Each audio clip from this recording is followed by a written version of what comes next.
Whoops, lost track of time there. Give me another 1 minute. 1 minute and we'll go live. Sorry.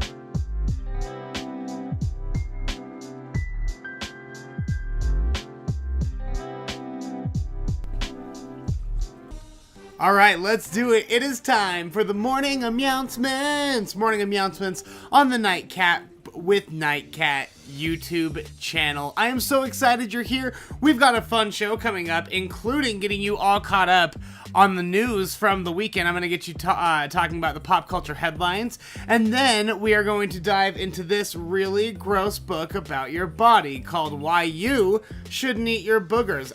There's the craziest stories in here, and we're going to talk about one of them. I can't wait for that. But before we get into any of that, I want to very, very, very much thank everyone who came to the Nightcat True Crime walking tours this weekend. We kicked off the walking tours. They started on Thursday, and we had shows Thursday and Friday. So much fun. Everyone who showed up was so wonderful and had so many nice things to say, which I really appreciated. And we just partied all night throughout Salt Lake City. And like, it was fun to be in the city again, because now that everyone's getting vaccinated and bars are starting to open up a little more and everything, people are like on the street. Like, I had a couple people in the groups who were just like, the city feels alive again. Like, there feels like there's a pulse. So the weather was fantastic. Everyone was great. And we just had a really great time telling everyone about the crazy things that have happened. I can't believe how many horrifying things have happened in this city. It's really crazy. And we really had a great time. Now, I will say, if you're coming on tours this week, they might be a scooch different, because on Friday, so I had called ahead, and the whole plan was to stop halfway through the tour at a pit stop so everyone could get some drinks at a bar and go use the restroom and stuff like that. Well, I called ahead to our pit stop bar, and they said they could gladly accommodate us. It was never going to be a problem. And Thursday night, they had kind of bad attitudes about it, but they sat us, and I was like, all right, whatever. I'm not going to get down on them. They're working a service job during the pandemic. Like, crap sucks right now. I'm not going to get too down on them. And then Friday night rolls around. I have a group of 20 people, like I told them on the phone when I called them. And they say, oh, we can't seat you guys. And I was like, what? Because now I have 20 people that I'm trying to, take care of. And they were like, no. We're still only limiting it to groups of 10. I'm like, well, first of all, that's not what you said on the phone. But second of all, fine, we're 2 groups of 10 then. And he goes, well, no, we don't have any 10 tops available. We only have 4 tops. And I was like, okay, then we're 5 groups of 4. And he was just like, no, listen, guys, it's not happening. That's not how it works. I'm like, that's not how math works? There were plenty of seats. It's an enormous bar. They had more than enough room. They just didn't want to. And I was so frustrated, but everyone on the tour was so nice about it. So if that was you and you were on that tour, thank you for being wonderful. We kept the tour going, and it was so much fun. So I'm going to try to find another pit stop bar kind of nearby that one, but we might have to get rid of the pit stops because I don't know why no one will let us in. I have no clue. It really doesn't make any sense because they're going to sell 20 to 40 drinks within 30 minutes. Everyone is going to tip generously because I tell them to, and then we're going to leave. Like, we're going to be out of their hair, and they will have made probably more money than they made any night during the pandemic. But we move on. We keep trucking. So that's going to be maybe a little bit different if you have tickets this week. But if you have tickets this week, the good news is I've worked out a lot of the problems on the guinea pig shows. So pretty good trade-off. All right. Thank you again so much. Hey, the test dates are pretty much sold out, so I don't have any tickets to sell right now, but if you go to the link tree in the description of this video, it says linktr.ee/JacksonWitt. If you click on that link, it'll take you to the waiting list, because now I have to take that money that I made and figure out how to get business licenses and insurances and stuff like that. So it's going to take a little bit of time to get more dates coming up. But if you want to get on the waiting list for future dates, now that the test dates are out of the way, can be found in the link tree description of this video. All right, then I guess it's time for us to get into the Morning Mews. The Morning Mews is the part of the show where I go through the pop culture headlines of the day. I get you all caught up so you don't feel left behind when you get to work and school. You got stuff to talk about. And I want to start with Joe Biden's dog, Major. Oh yes, he's in the news again. He hasn't done anything this time, but he's in the news preemptively. If you haven't been following the Joe Biden first dog, Major situation, the debacle, Major is their newer puppy, their newer dog. He's not really a puppy, but he's their newer dog. And when he moved into the White House, he bit somebody on the staff. So he had to get moved back to the East Coast, to I think it was Delaware, for some training back to the Biden house. And then he moved back into the White House. And just days later, he bit someone again. So he has had an enhanced security detail. He has been watched. He has had extra trainers and dog staff on hand to prevent this from happening. Well, he has gone now through cat school. There's literally a special training that you can put your dogs through. I'm sure it costs a fortune, where you can teach them to be nice to cats, apparently. And Major went through this training, and they took him to a cat shelter, and he didn't seem to care that much about cats. And the reason they're doing all this is because Dr. Jill Biden was on the Today Show, and she talked about how she really wanted a cat, so they're planning on getting one. They're adopting a cat and bringing it to the White House. And I'm just like, that cat's dead in a month. That cat is dead in a month. You can't keep that dog from biting your human staff. So you're gonna bring in the one animal dogs are known to actively hunt? What are you talking about? That's ridiculous. Cat's dead in a month. They're gonna get blood all over the presidential master carpet. You mark my words. It's happening immediately. So, Godspeed. Bless that poor kitty that they end up taking to the White House. All right, Charles Manson. In 1969, obviously, he was booked for his part in the murders of Sharon Tate and her friends. Famous cult leader, crazy dude. Also, it's neither here nor there, but only 5'2". And listen, I'm a short guy. I'm only 5'8".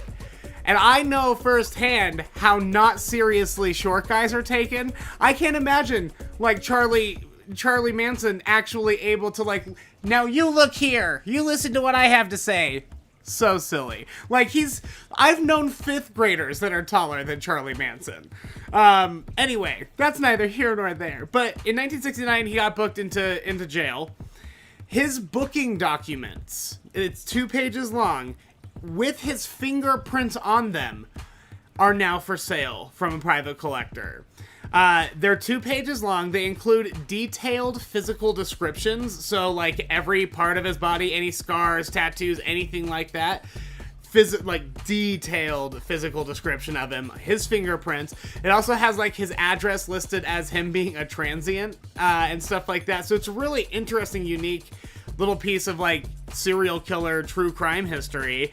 It's only going, I thought it would go for way more. They're only looking to get $95,000 out of it, which does, I mean, it's a lot of money. I'm not going to say that's not a lot of money, but I think they could have gotten more, quite frankly.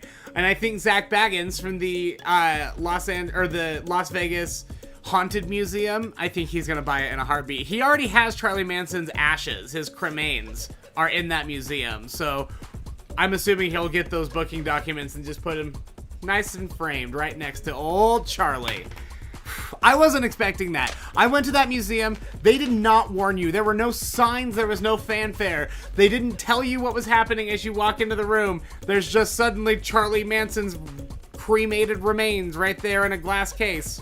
It was nuts.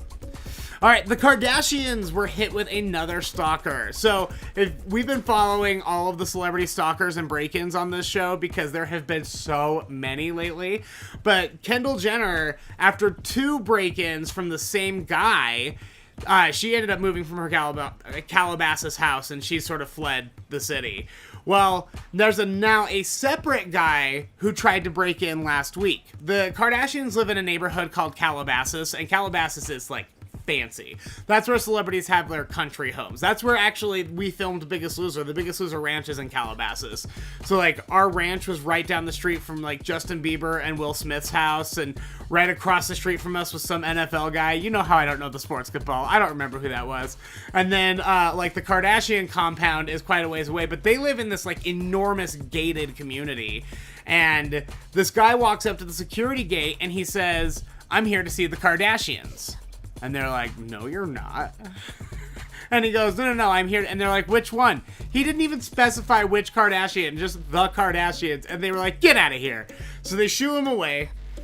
And like an hour later, a couple hours later maybe, they find him wandering the neighborhood looking for the Kardashian houses because he has gone around the side and scaled a fence to get in. So they were able to take him without incident. He never made it anywhere close to any celebrity's house, from what I understand. But still scary. Still always very scary. These people, that's the thing though. Like, it always starts with like this stalking stuff. And everyone's like, "Oh, he's just a harmless weirdo. Oh, he's just a crazed fan." And then, things go south fast. So you can't like let up on them. And then finally, this one kind of makes me sad a little bit, but it's also really crazy and fun. So, there's an elderly couple.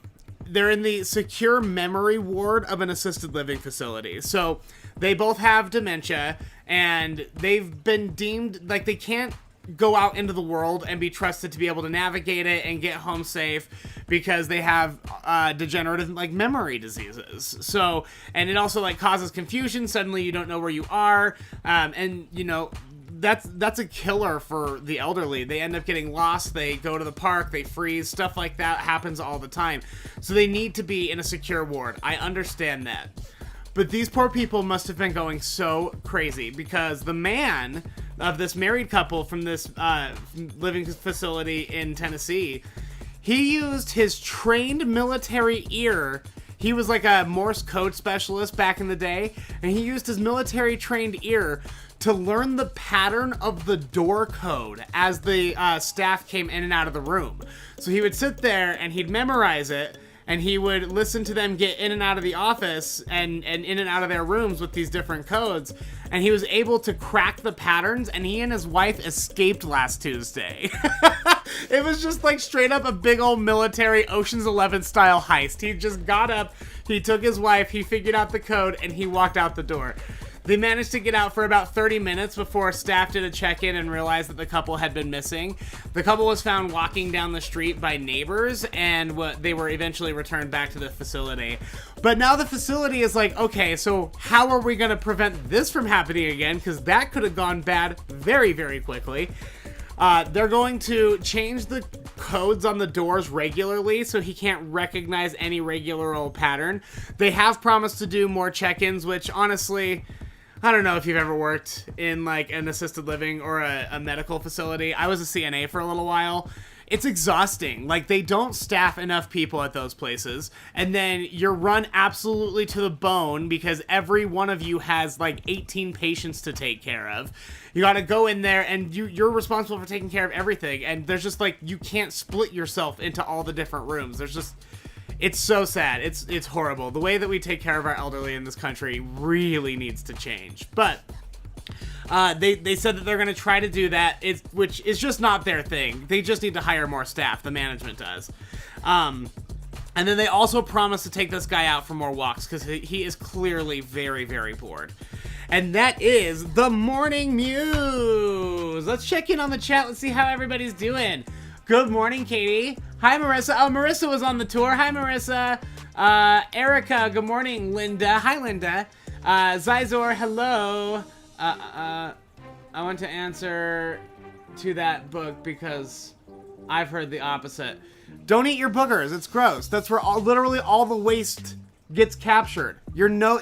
It's your nose catching dust and garbage and germs and stuff with its hairs, and they conglomerate, and then, yeah, it's just nothing but dirt and germs. It's literally the stuff that your body was trying to prevent from getting in there. Don't eat your boogers. So take issue with it all you want.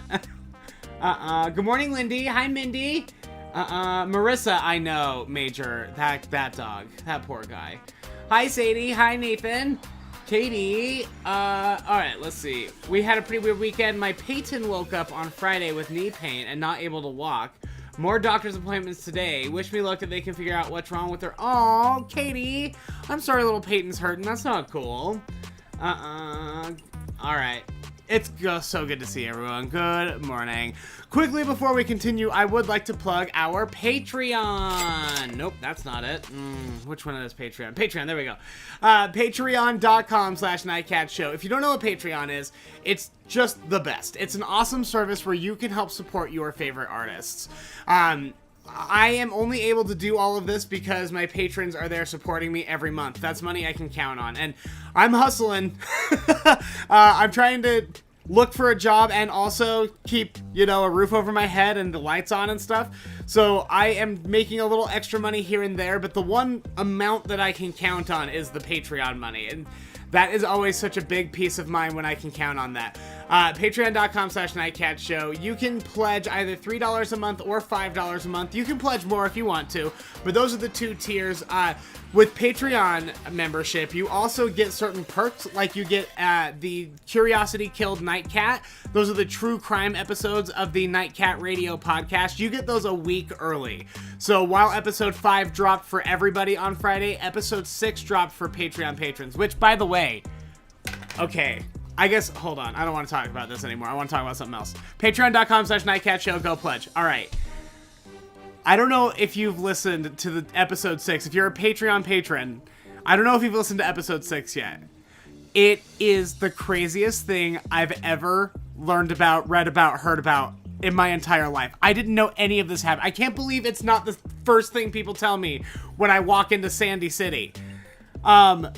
There was a guy back in 1991 who stormed the maternity ward of a hospital because one of the OBGYNs there had performed his wife's tubal ligation, had tied his wife's tubes. He stormed into the medical wing, into the women's center, and held hostages at the maternity ward for like 18 hours and was gonna blow the whole hospital up. Had enough dynamite to not just blow up the hospital and the maternity ward, but the entire hospital and the entire block. It is just like the craziest story ever. So if you're a Patreon patron and you haven't listened to that one yet, go check it out. If you are not a Patreon patron, you can listen to the other episode of Curiosity Killed Nightcat that dropped on Friday on the Nightcat Radio podcast. Nightcat Radio podcast. Find it on your favorite podcast directory. Episode 5 was a very detailed account of what happened at the Trolley Square shooting. Trolley Square Mall shooting back in what was it? I don't remember. They all run together. I want to say it was like 2007, but I could be wrong. Anyway, that's all up right now. Patreon patrons, you get episode 6, and regular podcast subscribers, you get episode 5 of Curiosity Killed Nightcat. Find all of that on your podcast. Anyway, sorry, I really didn't mean to do a podcast plug there. I just remembered how crazy that last story for Curiosity Killed Nightcat was. And I was like, well, we got to talk about it for at least a second. All right, let's keep it going then with why you shouldn't... Oh, okay, I almost hit my computer off the desk. Why you shouldn't eat your boogers and other useless and gross information about your body by Francesca Gold. I got this at the Goodwill for $2 a while ago, and it's just like one of my favorite books. It's hilarious. There are so many gross things about your body that we can talk about, but this is actually nuts. And I want to know how much of it is true. But the question posed here in the book is it true that a heart transplant can change your personality? Now, medical opinion is divided about whether or not organ recipients can take on the personalities of their donors. There is anecdotal evidence that might suggest people take on some characteristics of the donors. So, the medical community, doctors and researchers and stuff, just don't have enough evidence to support it, but there have been stories of it happening. Here are a couple of them. Pretty crazy.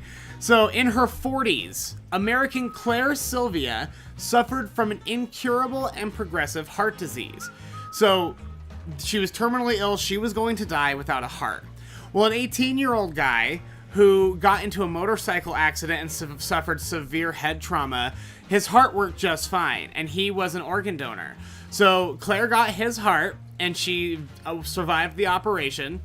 But while she was recovering, she noticed some very strange things change about her personality. Before, she was kind of a health nut, and now she suddenly had cravings for beer and chicken wings, beer and chicken nuggets, all the time. All she could think about was drinking beer and eating chicken nuggets. And, like, it would just, like, eat at her. And then, suddenly, she also started having really strange, vivid dreams about some guy that she didn't know. Just, like, some guy would pop up in her dreams. And then, up to that point in her life, she had always been straight. But suddenly, she had a real penchant for ladies. She was out like, oh, wow, these ladies, especially blondes, they're just so pretty. So she ends up meeting up with the donor's family. And she asks them, like, hey, was your son, like, really into beer and chicken nuggets? And they were like, oh, yeah, beer and chicken nuggets are all that he ate. Which, you know, is good news if you're the recipient of the heart. And then she was like, was he, like, really into blondes? And they were like, oh, yeah, all of his girlfriends were blondes. He was always chasing after some blonde. And then they show her a picture, and the guy in her dreams is the donor. She's like, that's him. It's exactly who I'm seeing.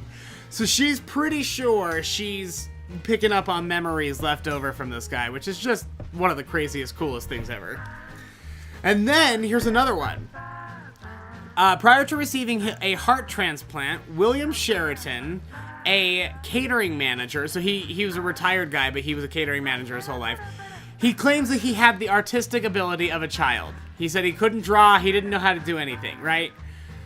And then he gets his heart transplant, and suddenly becomes like Picasso. He is painting these intricate, gorgeous paintings. He is sculpting, he's drawing, has these uncanny abilities. So he finally gets the chance to meet the mother of his donor and asks, was your son really into painting? Was he like a great artist? And she says, quote, he was very artistic. He showed an intense interest in art when he was only 18 months old, and growing up, he always preferred to be given art supplies rather than toys. Isn't that so crazy? It makes me think that, like, maybe there really is possibly one day where they could put your cryogenically frozen brain into, like, a body that they 3D print out of human materials, or maybe even a robot, and it would already, maintain all your brain and all your memories and everything, and, like, your personality, and you could just plop that brain, plop, right into a machine or something. It's happening, people. It's happening. The technology doesn't exist yet, but it will one day. The future is almost now. All right. Let's see. We did Patreon. We did the Gross Booger Book. 3 Minutes of Fish, Morning Mews. I told you to go listen to the podcast, Nightcat Radio Podcast, on your favorite podcast directory. We put not only the true crime stuff up there, because I know not everyone's into true crime. Maybe you like stupid celebrity gossip you hear in the Morning Mews. Maybe you like toy collector gossip like you hear on Nightcap with Nightcat. All sorts of stuff. I put all of the audio from all of the shows on the Nightcat Radio Podcast. So look for it on your favorite podcast directory. Just go in, and if you wouldn't mind subscribing and then just giving me like a 5-star review, a couple of sentences of what you like about the show, that really helps us attract new listeners.